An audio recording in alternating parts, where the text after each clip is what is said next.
L'introduction de l'étude du droit.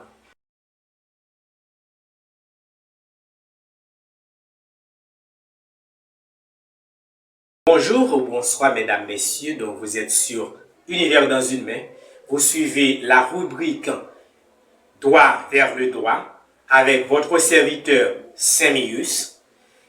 C'est une rubrique conçue pour vous aider à comprendre les thèmes juridiques, les décisions prises selon les normes légales.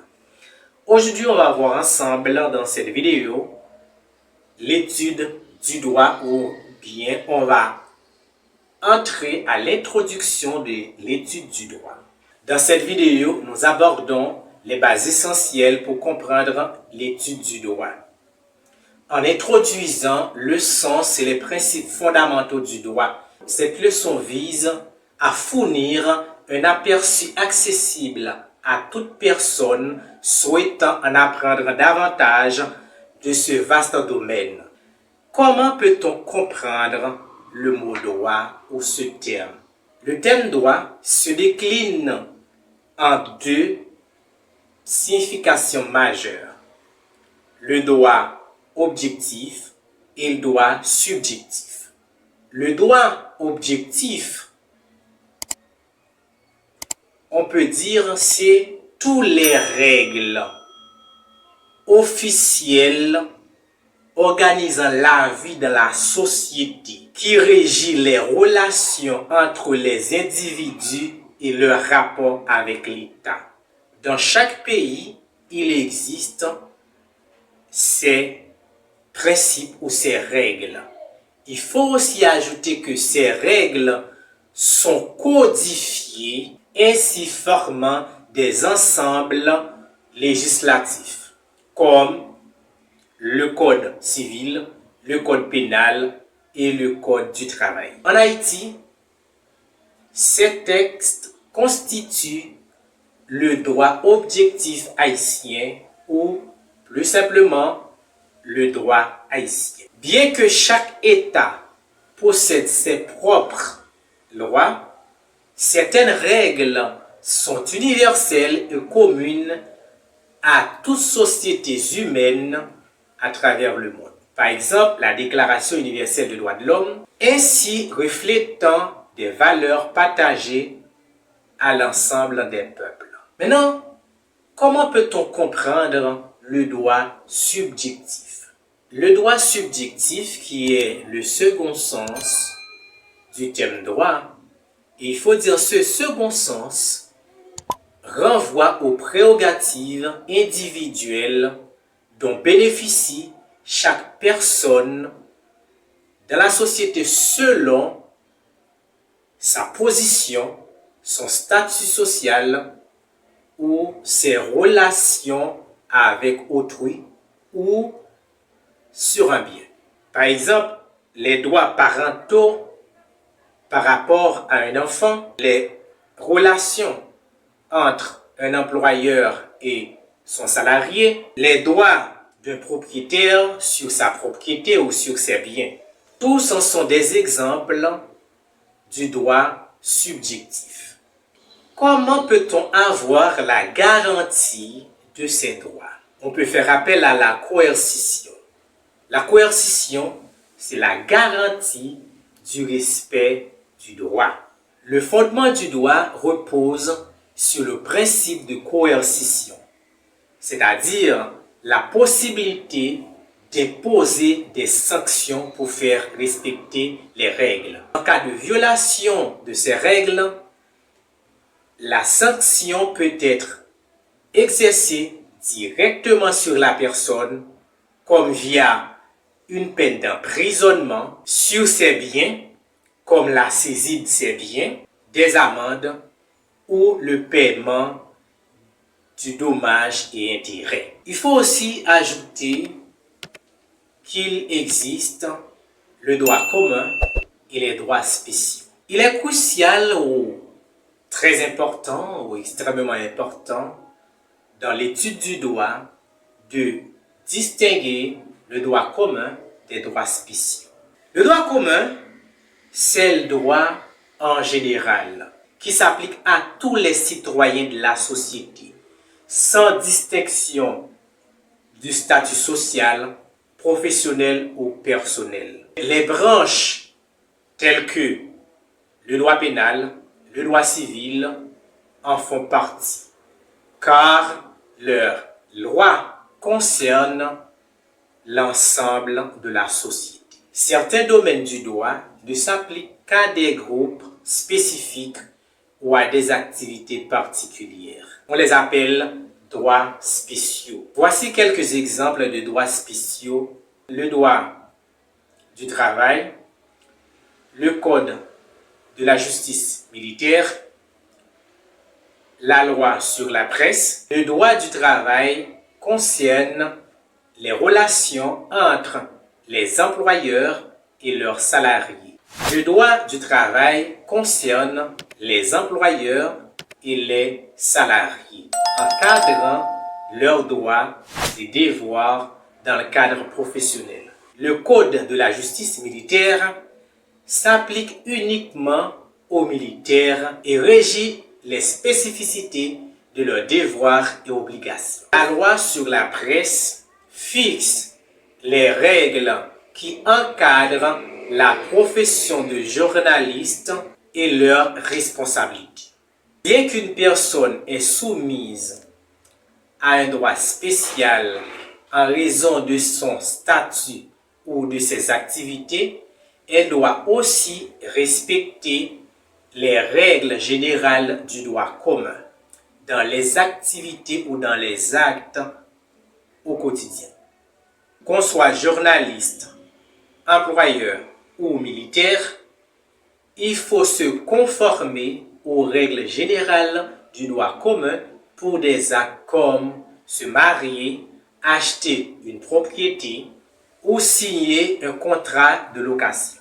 Après tout ce qu'on vient de voir, je vous laisse ces questions afin de mieux réfléchir. Vous pourriez me laisser les réponses en commentaire. Comment peut-on définir le droit par son sens objectif? Quelle est la garantie du respect des règles de droit? Est-ce que chaque État a ses propres lois uniques ou absolues, ou existe-t-il des règles universelles? Qu'entend-on par la coercition en droit? Cette introduction à l'étude du droit pose les bases de compréhension de ce domaine en clarifiant les significations fondamentales du droit et les distinctions des types de règles applicables. Merci d'avoir été des nôtres. N'oubliez pas de partager, de commenter, surtout d'abonner pour ne rien manquer à nos prochaines vidéos. C'était votre serviteur, Maître Saint-Mius. Comprendre le rôle et le processus de loi en Haïti.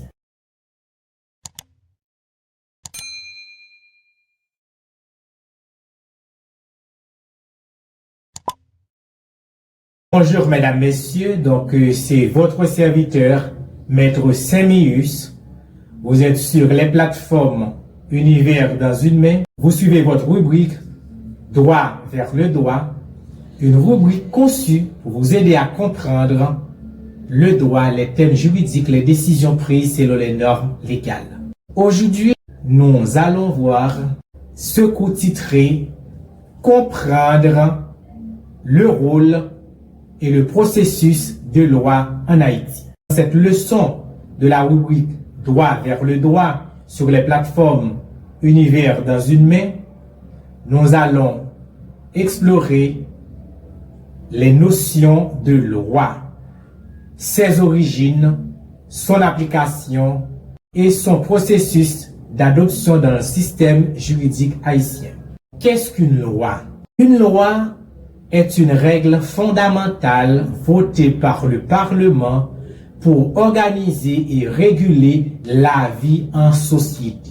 En Haïti, le Parlement est constitué de deux chambres, la Chambre des députés et le Sénat. Ensemble, elles détiennent le pouvoir législatif, c'est-à-dire le pouvoir de créer et de voter des lois. Le mot législatif trouve son origine dans deux mots latins, lex et legis, ce qui reflète sa première mission de voter des lois pour cadrer la vie en société et le fonctionnement des institutions. Cependant, en situation exceptionnelle, comme lorsque le Parlement est inactif, le pouvoir exécutif, dirigé par le président de la République, soutenu par les ministres, peut prendre des décisions qui ont force de loi. Ces décisions s'appellent décrets. Il est à noter que cette pratique, bien qu'utilisée dans des situations particulières, va à l'encontre du principe de séparation de pouvoir, pilier de la démocratie. Ce principe qui stipule que les pouvoirs exécutifs, judiciaires et législatifs ont des rôles distincts et doivent éviter tout empiètement les uns sur les autres. L'initiative de projet de loi peut venir soit du pouvoir exécutif, soit du pouvoir législatif. Cependant, dans la majorité des cas, c'est le pouvoir exécutif qui soumet des projets de loi au Parlement. On va voir les étapes du vote d'une loi au Parlement. Les deux chambres examinent le préambule du projet de loi, qui inclut les articles constitutionnels et d'autres références importantes. Ensuite, chaque chambre vote individuellement chaque article. Ce processus rigoureux permet d'analyser ou de vérifier chaque détail du texte. Une fois les articles validés, un vote global est réalisé pour adopter le texte comme loi. Ensuite, ce texte est envoyé au pouvoir exécutif pour sa promulgation. Si le pouvoir législatif, après le vote d'une loi, l'a envoyé au pouvoir exécutif pour sa promulgation, c'est quoi la promulgation? La promulgation est l'acte officiel par lequel le pouvoir exécutif rend exécutoire une loi. Elle est publiée dans les colonnes du journal officiel Le Moniteur, ce qui marque le début de sa mise en application sur le territoire national. Comment peut-on avoir une nouvelle loi? Ou comment peut-on remplacer une loi par une autre loi? Ce processus s'appelle l'abrogation. C'est l'abrogation d'une loi. C'est quoi l'abrogation d'une loi? L'abrogation d'une loi, c'est son annulation officielle par une nouvelle loi. En effet, une nouvelle législation peut supprimer des lois antérieures qui sont devenues incompatibles aux règles nouvelles. Ainsi, chaque nouvelle loi contient un article final qui stipule que toutes les lois et décrets contraires sont abrogés. Comme on vient de voir comment une loi peut remplacer une autre, maintenant, est-ce que une nouvelle loi peut retourner en arrière pour des actes déjà posés avant sa promulgation? C'est ce qu'on va voir maintenant. La non-rétroactivité des lois. Selon l'article 2 du Code civil haïtien, la loi ne dispose que pour l'avenir et n'a point d'effet rétroactif. Cela signifie que les lois ne s'appliquent qu'aux actes futurs et n'affectent pas les actes antérieurs ou les actes déjà accomplis avant leur promulgation. Les nouvelles lois ne pourront donc ni invalider les actes déjà posés antérieurement ou ni invalider, ni régulariser les actes considérés comme nuls sous l'ancienne législation. On vient de voir dans ce deuxième cours de droit comprendre le rôle et le processus de loi en Haïti. Je vous laisse ces questions et vous pourriez me laisser les réponses en commentaire. Quel pouvoir a la compétence de voter une loi?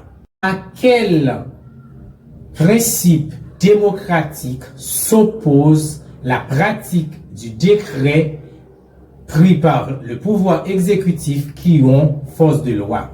Comment appelle-t-on les décisions prises par l'exécutif qui ont force de loi et dans quelles circonstances sont-elles adoptées? Quel pouvoir a la compétence d'initier un projet de loi? Comment se déroule le processus de vote dans les chambres? Cette leçon a pour but d'aider les passionnés du droit et ceux qui veulent en savoir plus sur les lois à mieux comprendre leur rôle, leur importance dans la vie quotidienne et le fonctionnement de l'État. Merci mesdames, messieurs d'avoir été des nôtres. C'était votre serviteur, Maître Semius. Vous êtes toujours sur les plateformes de Univers dans une main et c'est votre rubrique Droit vers le droit. Et à la prochaine.